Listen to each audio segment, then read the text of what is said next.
Maths में अक्सर हम बहुत सिली मिस्टेक कर जाते हैं कैलकुलेशन में, और कई बार ये मिस्टेक इसलिए भी होती है कि हम कंसेप्चुअली हमें क्लियर नहीं होता है कि सही चीज क्या है। इस वीडियो में हम ऐसे ही कुछ कॉमन मिस्टेक्स देखेंगे, ये भी समझेंगे कि एक्चुअली में उसको सही तरीके से कैसे डील किया जा सकता है। होती है जब इसको हम 9 कर देते हैं, जबकि ये गलत है। ये होगा बेसिकली आपका -9। और ऐसा क्यों? इसके लिए आपको बेड मास, या कुछ कंट्रीज में से बेड मास बोलते हैं, B फॉर ब्रैकेट या P for parenthesis, exponential, division, multiplication, addition और सब्ट्रैक्शन। तो पहले आपको एक्सपोनेंट करना है और उसके बाद आप उसके माइनस सिंबल को करेंगे। हाँ, यही चीज अगर ऐसे होती then it would have been 9। So एक कॉमन मिस्टेक होती है, सपोज ऐसा एक्सप्रेशन दिया हुआ है, जनरली हम क्या करते हैं, हम इसको कैंसिल कर देते हैं, जो कि गलत है। अगर आपको इसको सही तरीके से सॉल्व करना है तो आपको या तो आप इसके जो टर्म्स के उनको सेपरेट कीजिए। एक और तरीका जो इसको सोचने का है कि आप इस लाइन को एक लक्ष्मण रेखा की तरह समझ सकते हैं। तो इसके ऊपर जो होते हैं वो एक यूनिट की तरह होता है, वैसे नीचे वाला एक यूनिट की तरह होता है। या तो आप इस लक्ष्मण रेखा को ब्रेक कीजिए ताकि ये दो अलग अलग डिकम्पोज हो जाए, तब आप इसको और इसको डील कर सकते हैं। तो इस केस में क्या होगा, आपका ये कैंसिल हो जाएगा, तो आंसर हो जाएगा 1 + 7 3x²। ऐसे कुछ मिस्टेक होती है, जैसे √2/x/2 x अगर हम करते हैं तो चलो x और x कट के यहां हो जाएगा। तो कई बार हम ये 2 भी ऐसे काट देते हैं, जो अगेन गलत है क्योंकि ये √2 है और ये 2 है। तो ऐसी कुछ कॉमन मिस्टेक्स होती हैं। तो अगेन इसका सॉल्व करने का, इनको गलत नहीं करने का सबसे आसान तरीका होता है, अपनी लक्ष्मण रेखा पे ध्यान रखिए। इसके ऊपर जो है वो 1 यूनिट की तरह है और इसके नीचे जो है वो 1 यूनिट की तरह है। अगर आपको करना है इनको इंडिविजुअली डील, तो इनको आप ब्रेक कीजिए। अब देखिए ये यहाँ पे ये हो जाएगा, प्लस बीच में आ जाएगा। अब आपकी ये 2 लक्ष्मण रेखा हो गई जिनको आप इंडिविजुअली डील कर सकते हैं। जैसे अगर ऐसा नंबर दिया हुआ है तो अक्सर क्या कर जाते हैं, इसको 2 + 4 6, 5 + 3 8।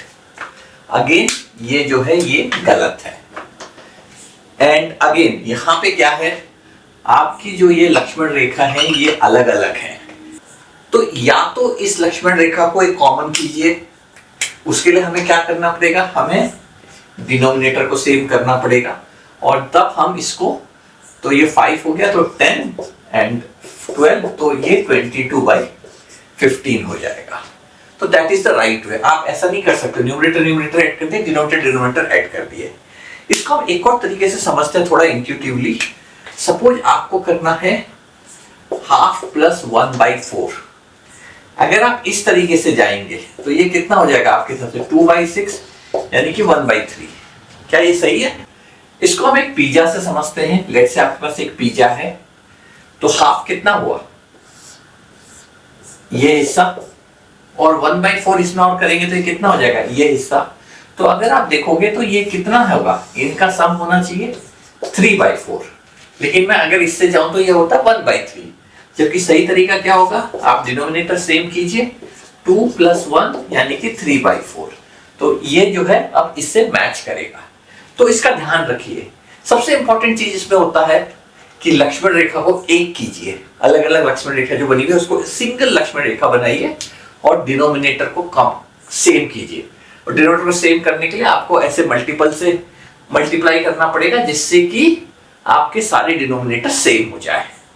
उसको आप, जो डिनोमिनेटर होता है उसका एलसीएम निकाल सकते हैं जितने डिनोमिनेटर से, और वो जो है आपका डिनोमिनेटर बन जाएगा।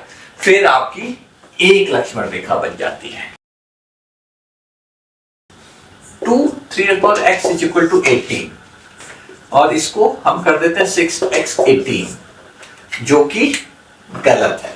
इसको सही सॉल्व करने का क्या तरीका है? It should be 3x is equal to 18/2 9, तो ये हो जाएगा x इज इक्वल टू,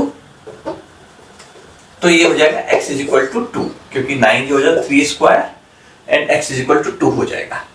इसको एक आप रिवर्स तरीके से कंफर्म कर सकते हैं कि आपका आंसर सही है कि नहीं है। अगर मैं इसको x इज इक्वल टू 2 यहाँ पे डालूं तो ये हो जाएगा 2 इंटू 3 स्क्वायर यानी कि 18, जो कि इससे मैच करता है। लेकिन अगर इससे मैं जाऊं तो मेरा x जो है प्रोबेबली करीब करीब 1 पॉइंट समथिंग होगा, it will lie between 1 and 2। लेकिन अब मैं इसको 1 एंड 2 के बीच में डालूंगा तो ये 9 से कम होगा, क्योंकि ये 2 नहीं होगा, तो 9 से ये कम होगा, तो ये नंबर 2 इंटू 9 से कम number will be less than 18, which is not the right answer. अगर हमारे पास ऐसा एक्सप्रेशन दिया हुआ है तो हम अक्सर इसको 3 माइनस 2x माइनस 2 कर देते हैं। ओके, तो इसमें यह ध्यान देना है कि आपको जो ये माइनस का साइन है उसको आप बहुत केयरफुली डील करना होता है।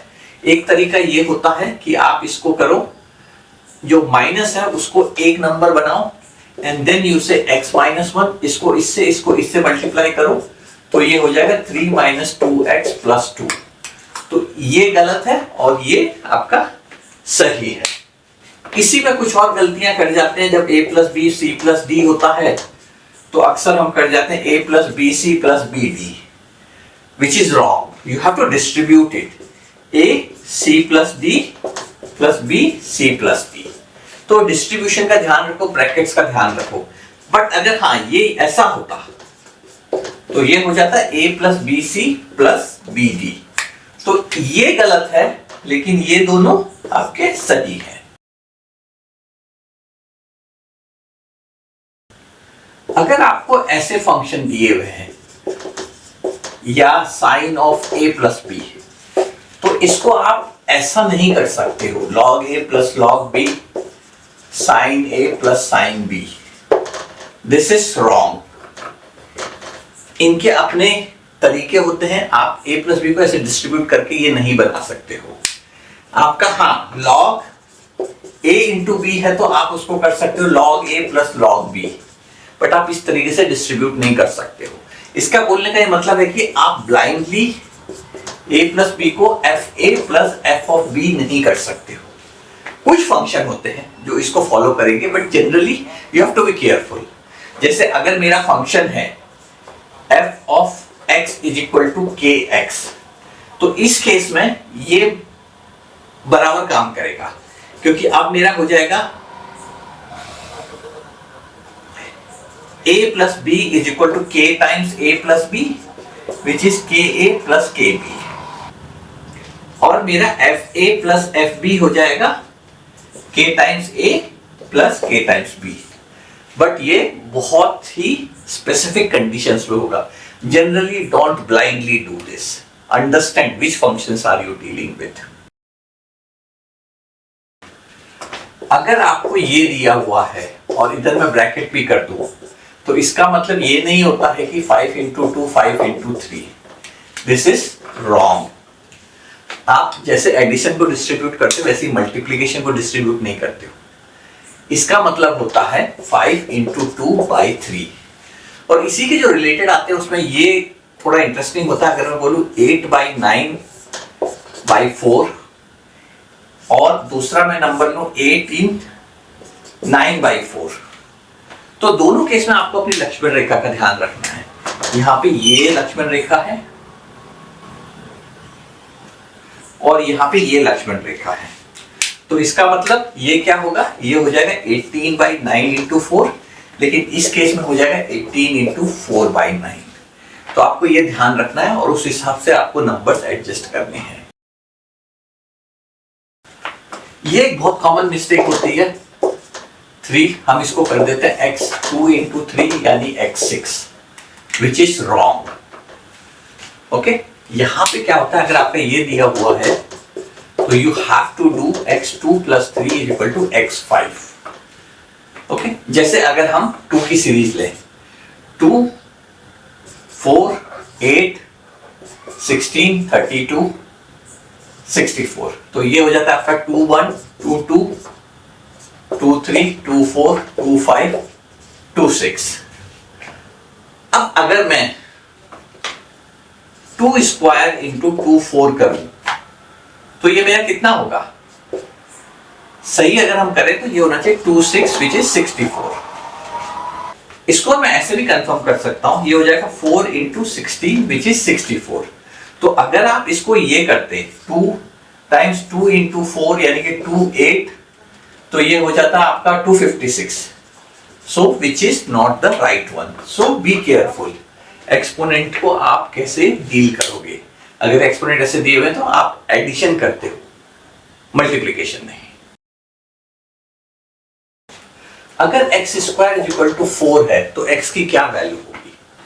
यहां पे अक्सर हम बहुत सिली मिस्टेक कर जाते हैं। ध्यान दो, अगर x क्वाड्रेटिक है तो उसकी जितनी पावर होती है, जैसे इस केस में क्वाड्रेटिक है 2 पावर है, तो उसकी 2 वैल्यूज होंगी। वो दोनों वैल्यू सेम हो सकती हैं, बट इतना ध्यान रखो जो उसकी पावर है उसके उतनी वैल्यूज होंगी। तो हम अक्सर इसको x इक्वल टू 2 लिख देते हैं, विच इज पार्शियली राइट। इसका सही आंसर है x शुड बी +2 एंड -2। तो जितनी पावर होती है, ये हमेशा ध्यान रखो पॉलिनोमियल इक्वेशंस में, वेरिएबल की जितनी पावर होगी उसके उतनी वैल्यूज होंगी। वो सब वैल्यू सेम हो सकती है लेकिन उतनी वैल्यूज होंगी। तो ये वाले एक कॉन्सेप्ट को हमेशा ध्यान में रखा करो। तो hopefully you like this video and this will help you in doing lesser silly mistakes. I'll stop here. Do like, share and subscribe, and I'll see you in the next video.